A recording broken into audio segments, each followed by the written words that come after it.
Iya, Ya, baik. Iya iya. Assalamualaikum warahmatullahi wabarakatuh. Waalaikumsalam. Perkenalkan, saya Emi Damayanti dan teman saya Bapak Ahid Miandi. Di sini saya, berperan sebagai coach dan nanti Pak Andi sebagai coachee. Nah, pada kesempatan kali ini kami akan mempraktekkan coaching, dengan menggunakan alur tirta. Adapun permasalahan yang dibahas pada coaching ini yaitu tentang, perasaan Pak Andi yang menjadi resah dan kurang nyaman karena mendapat teguran dari pengawas ketika, melaksanakan supervisi di kelasnya Pak Andi. Permasalahannya adalah seperti itu dan bagaimanakah, percakapannya? Mari kita lihat bersama. Monggo Pak Andi bisa dimulai nggih. Baik. Selamat siang Ibu Emi. Apakah Iya, Ibu selamat. Emi hari ini ada waktu terkait dengan apa yang ingin saya sampaikan? Iya, selamat siang sebelumnya Pak Andi. Ya, saat ini saya kebetulan sedang, free, artinya tidak ada kegiatan yang, mendesak. Eee, saya lihat ini Pak Andi kok kelihatan murung, ada permasalahan apa ya, Pak, ya? Iya Ibu, mohon maaf sebelumnya Ibu. Mungkin saya mengganggu waktu Ibu mengajar di siang-siang hari ini Ibu. Tidak apa-apa, Pak, kebetulan saya ini sedang tidak mengajar, jadi ya, alhamdulillah ada kesempatan untuk berbincang-bincang dengan Pak Andi. Nggih. Baik Ibu, begini Ibu, sebetulnya saya itu mau sedikit sharing sama Ibu Emi terkait dengan apa ya permasalahan yang saya hadapi saat ini Ibu. Mungkin Ibu Emi bisa membantu saya untuk memecahkan atau memberikan saran Ibu. Iya, dengan senang hati Pak Andi, kira-kira apa ya yang bisa saya bantu, Pak? Sebenarnya begini Bu, saya kan mendapatkan apa ya sedikit masalah terkait dengan kemarin itu pada saat supervisi itu Bapak pengawas kan datang ke kelas saya Ibu. Kemudian Bapak pengawas itu melihat saya dalam proses mengajar. Tetapi saya mendapat teguran Ibu dari Bapak pengawas seperti itu. Iya, jadi masalahnya Pak Andi mendapatkan teguran dari Bapak pengawas ya di situ ya Pak Andi ya? Iya Ibu, kalau menurut saya sebenarnya itu masalahnya tidak serius terkait dengan apa yang saya sampaikan Ibu. Iya, lalu kenapa ya Pak, eee, pengawas itu memberikan teguran kepada, Pak Andi ya?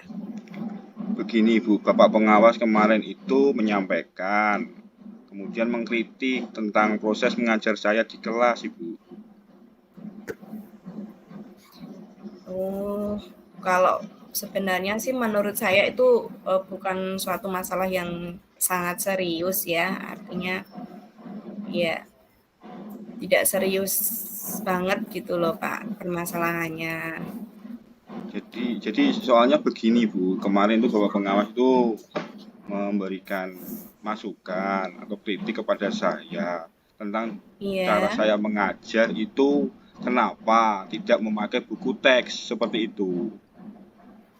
oh Pada seperti itu. saat Jadi saya ketika menyampaikan oh iya, jadi permasalahannya ketika Pak Andi mengajar, Pak Andi tidak menggunakan buku teks, sedangkan pengawasnya menghendaki Pak Andi juga menggunakan buku teks juga selain sumber belajar yang lain, seperti itu ya, Pak, ya? nggih, betul Ibu. Jadi sejujurnya saya dalam menyampaikan kepada beliau itu selama ini saya itu mengajar menggunakan berbagai macam sumber, tidak hanya menggunakan teks buku saja, Bu. Mungkin saya sering menggunakan buku referensi dari perpustakaan. Malah kemarin itu saya sering menggunakan media-media yang interaktif supaya anak itu lebih aktif dan lebih apa senang dalam mengikuti pelajaran yang saya sampaikan Ibu, seperti itu. tetapi beliau malah merasa Iya. merasa tersinggung karena seharusnya menggunakan buku teks pelajaran itu sebagai acuannya seperti itu, Ibu. Iya, sebenarnya apa yang dilakukan Pak Andi itu sudah sangat bagus sekali ya. Artinya Pak Andi itu sudah kreatif menggunakan berbagai sumber. Nah, ketika pengawas itu memberikan teguran, bagaimana respon Pak Andi saat itu? Ya, seperti yang sudah saya sampaikan dan sudah saya ceritakan kepada beliau bahwa saya dalam menyampaikan materi kepada anak itu menggunakan berbagai sumber, tidak cuma dari buku teks saja. Kemudian saya juga menyampaikan kepada Bapak pengawas bahwa sumber-sumber itu tidak harus dari buku teks, Pak. Dari buku lain juga bisa, kemudian dari media, kemudian dari video, itu juga bisa dalam proses pembelajaran. Sehingga dalam proses pembelajaran itu akan tercapai pembelajaran yang menyenangkan. Seperti itu, Ibu, yang sudah saya sampaikan. Iya. Lalu kenapa Pak Andi kok tidak menggunakan buku teks sekalian? Maksudnya alasannya kenapa kok Pak Andi tidak menggunakan buku teks itu? Oke. Kalau menurut saya pribadi itu sumber belajar kan tidak harus menggunakan buku teks pelajaran saja, nggih. Karena di kurikulum 2013 itu materinya kan hanya apa ya, kurang begitu luas. Sehingga saya berinisiatif untuk menggunakan buku-buku pelajaran yang lain yang lebih luas atau lebih lengkap seperti itu, Bu. Iya, sebenarnya sudah bagus ya Pak. Lalu bagaimana hasilnya saat Pak Andi mengajar menggunakan sumber belajar tersebut? Seperti yang kita ketahui, karakter siswa itu kan berbeda-beda ya Pak ya, dan belajarnya pun berbeda-beda, seperti itu. Betul juga Ibu apa yang disampaikan Ibu. Kenapa saya tidak berpikiran seperti itu nggih, ke sana nggih. Selama ini ada Iya, beberapa iya. siswa yang mungkin hasilnya masih kurang maksimal karena tidak bisa mungkin dari karakternya, kemudian dari kemampuannya yang berbeda seperti itu. Nah, itulah Pak pentingnya buku teks sebagai sumber belajar. Mungkin harapan dari pengawas kemarin adalah seperti itu, supaya Pak Andi menggunakan sumber belajar dengan buku teks juga, seperti itu. Iya Bu, mungkin yang diinginkan oleh Bapak pengawas seperti itu. Betul juga Ibu yang disampaikan oleh Ibu. Iya. Iya, sekarang setelah Pak Andi menceritakan permasalahannya kepada saya, bagaimana perasaan Pak Andi sekarang ini? Nggih, Kalau terus boleh saya terang, tahu. ya, terus terang setelah beberapa hari setelah hasil supervisi itu, saya itu merasa kurang nyaman. Saya itu menjadi resah dan di rumah itu kepikiran terus dengan apa yang menjadi permasalahan yang saya hadapi. Jadi semua pekerjaan menjadi terbengkalai, tidak fokus seperti itu, Ibu. Oh, lalu apa yang membuat Pak Andi merasa tidak nyaman, Pak? Ya, sebetulnya yang membuat saya resah atau tidak nyaman itu ya karena Bapak pengawas itu menyampaikan hal tersebut kepada Bapak kepala sekolah, Ibu. Ya, saya takutnya akan mempengaruhi penilaian kinerja saya di kemudian hari. Seperti itu, Ibu. Iya, menurut saya juga seperti itu. Jadi yang membuat Pak Andi merasa tidak nyaman itu pada saat supervisi itu ya Pak ya, karena Pak Andi tidak menggunakan buku sebagai sumber belajar dan ketika pengawas memperingatkan, Pak Andi kebetulan waktu itu juga memberikan argumen sehingga mungkin hal itu membuat Mas merasa tersinggung lalu menyampaikannya kepada kepala sekolah seperti itu ya Pak ya. Iya, Ibu. Ya, kira-kira saya akan dipanggil dan ditegur oleh kepala sekolah apa tidak ya, Ibu ya? Saya itu masih berpikiran ini, masih resah ini.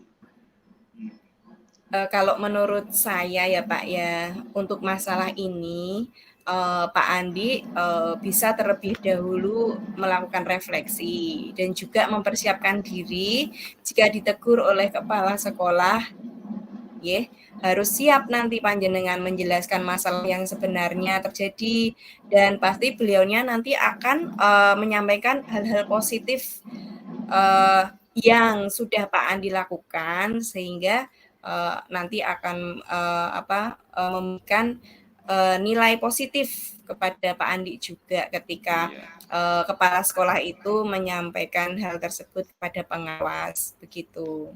Iya Ibu, mudah-mudahan apa yang disampaikan Ibu benar juga. Saya juga merasa seperti itu. Jadi biar tidak ada rasa resah lagi. Seperti itu Ibu. Iya, terus dari apa yang sudah panjenengan sampaikan itu, apa rencana ke depannya Pak nanti? Ya rencana saya ke depan itu saya berniat untuk menemui beliau untuk membicarakan hal ini Bu. Mungkin beliau akan memberikan solusi atau mungkin memberikan arahan-arahan bagaimana saya ke depannya dalam proses pembelajaran itu supaya bisa sesuai dengan kurikulum yang ditentukan dan juga bisa menjadikan pembelajaran itu menjadi menyenangkan. Seperti itu Ibu. Iya. Iya, selain itu ada hal apa lagi yang akan Pak Andi lakukan kira-kira? Selain saya menemui Bapak Kepala Sekolah, saya juga akan menemui Bapak Pengawas. Dan saya akan meminta maaf kepada beliau. Kemudian terkait dengan proses belajar ke depannya, saya akan tetap beracuan kepada buku teks pelajaran. Kemudian baru nanti dalam penyampaian materi yang kurang akan menggunakan referensi buku-buku yang lain dan menggunakan media-media yang menyenangkan. Seperti itu, Ibu. Iya, iya Pak Andi, benar sekali. Tapi lalu bagaimana dengan, proses belajar mengajar Pak Andi selanjutnya?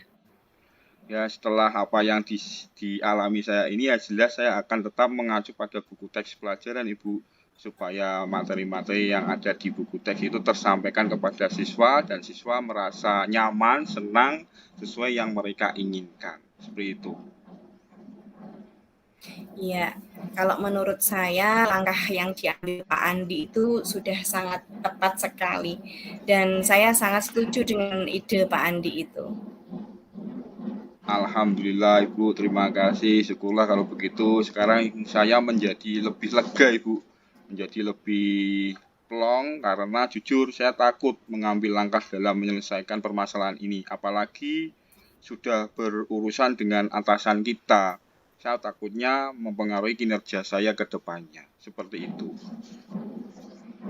Iya, ya saya juga ikut, senang dan bersyukur juga karena Pak Andi sudah merasa lega. Lalu dari yang sudah Pak Andi rencanakan itu nanti, komitmen apa yang akan Pak Andi lakukan untuk menjalankan rencana itu? Baik, untuk komitmen yang akan saya laksanakan dalam proses pembelajaran mengajar, saya akan mengacu pada kurikulum, kemudian mematuhi aturan-aturan yang ada, ya, termasuk aturan dari pengawas tentang penggunaan buku teks, sehingga dalam proses pembelajaran itu sesuai dengan kurikulum yang ada. Seperti itu. Iya, Pak Andi. Lalu kira-kira, Pak Andi membutuhkan dukungan tidak untuk melakukan komitmen itu?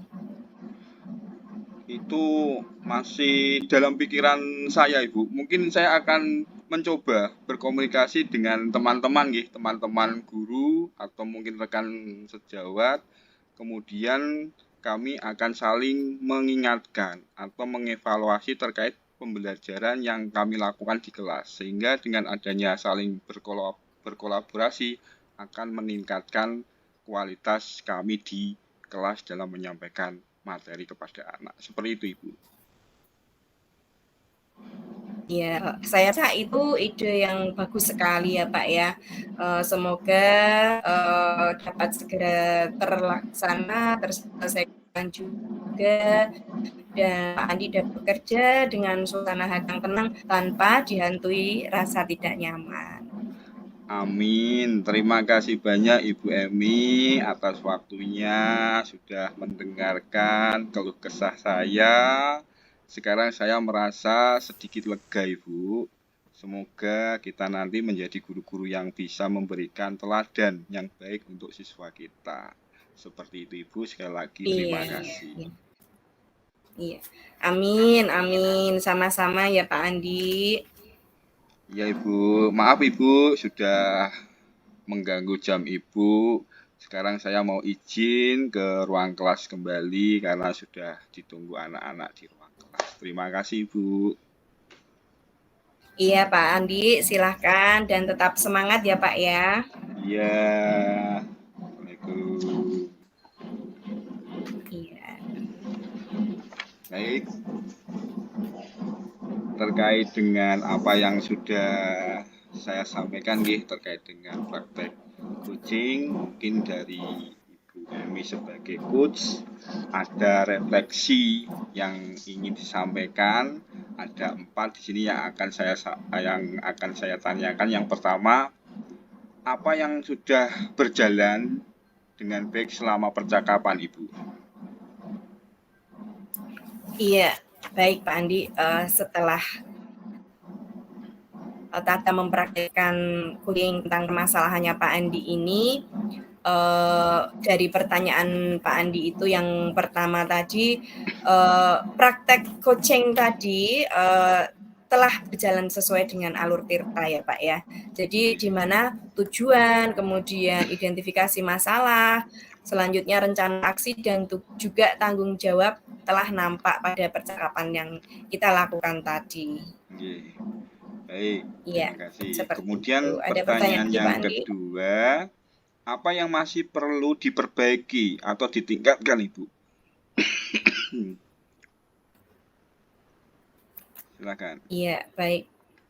Iya, kalau menurut saya, dari apa yang sudah tadi kita praktekkan yang perlu diperbaiki itu di antaranya ya tadi Pak Andi sudah terbuka ya untuk menyampaikan permasalahannya. Namun alangkah baiknya nanti kedepannya nanti Pak Andi juga terus selalu terbuka ya Pak ya. Ya, Jadi apa yang menjadi unek-uneknya bisa disampaikan ke teman-teman yang lain, mungkin tidak hanya saya. Jadi di sini yang harus ditingkatkan ya tingkat keterbukaannya karena saya kan baru pertama ini terus terang ya. Jadi ya, mungkin sebelum-sebelumnya Pak Andi juga pernah mengalami permasalahan akan tapi belum iya mungkin belum berani menyampaikan atau masih apa ya istilahnya sungkan gitu untuk menyampaikannya. Jadi ya, nanti bisa iya ditingkatkan keterbukaannya seperti itu ya, dan juga kejelasannya dalam menyampaikan masalah ya Pak ya. ya, Seperti itu. ya Ibu. Kemudian yang ketiga, apa yang Bapak atau Ibu lakukan untuk kedepannya dalam kondisi presence atau kehadiran penuh sebelum dan saat melakukan coaching Ibu? Iya. Jadi yang harus tetap ada itu konsentrasi atau fokus ya Pak ya. Ketika kita melakukan coaching itu jadi kita fokus sehingga apa yang disampaikan itu nantinya akan mendapatkan solusi yang tepat ya. Jadi untuk perbaikan maupun untuk masalahnya itu bisa tepat sesuai dengan permasalahan yang terjadi seperti itu Pak Andi. Baik, kemudian pertanyaan yang terakhir Ibu, apa yang akan Bapak atau Ibu lakukan untuk memperbaiki atau meningkatkannya? Iya, yang perlu saya lakukan ya untuk memperbaiki ketika menjadi coach tadi mungkin dalam memberikan pertanyaan-pertanyaan itu saya kurang jelas mungkin sehingga tidak bisa memancing artinya pertanyaan yang saya sampaikan itu mungkin tadi kurang jelas. Nah, nanti diupayakan saya akan berusaha memberikan pertanyaan yang bisa memancing ide-ide Pak Andi sebagai coach untuk mencari solusi sendiri, artinya karena kita di sini kan posisinya sama ya Pak ya, tidak Iya, ada yang senior atau tidak ada yang lebih pintar. Jadi kita sama-sama belajar, sama-sama sharing seperti itu. iya. Nah, ya harapannya semoga nanti saya bisa menjadi coach yang bisa memberikan pertanyaan yang relevan seperti itu Pak Andi. Iya, terima kasih Bu Emi pertanyaannya dan juga jawabannya sudah baik. Oke, terima kasih. Iya. Lalu selanjutnya Pak Andi, dari apa yang sudah kita lakukan tadi, setelah praktek coaching ini, apa yang Pak Andi rasakan? Sebagai umpan baliknya, Pak Andi mempunyai penilaian seperti apa dan mempunyai perasaan seperti apa, seperti itu Pak Andi. Ya, jadi apa yang saya rasakan memang sebelum coaching ini dilaksanakan itu saya tuh merasa merasa resah. Tetapi setelah adanya coaching ini saya menjadi lega, permasalahan saya tersampaikan, kemudian ada masukan dari ibu, ada saran, kemudian ada pemecahan-pemecahan masalah ke depannya. Jadi lebih plong Bu, lebih plong, tidak tertekan pada diri saya karena terus terang saja sebelum saya berbicara dengan ibu meminta saran dengan ibu, saya itu merasa ada rasa galau Bu, galau terkait dengan permasalahan ini. Saya takut karena mempengaruhi kinerja saya. Seperti itu, Bu. Jadi dengan adanya coaching ini, alhamdulillah saya menjadi lebih nyaman, lebih senang ada pemecahan masalah yang dapat saya jadikan sebagai acuan dalam proses pembelajaran ke depannya untuk menjadi lebih baik. Seperti itu, Ibu. Terima kasih. Iya, baik Pak Andi. Saya juga turut merasa senang ya. Iya. Terus ini lanjut yang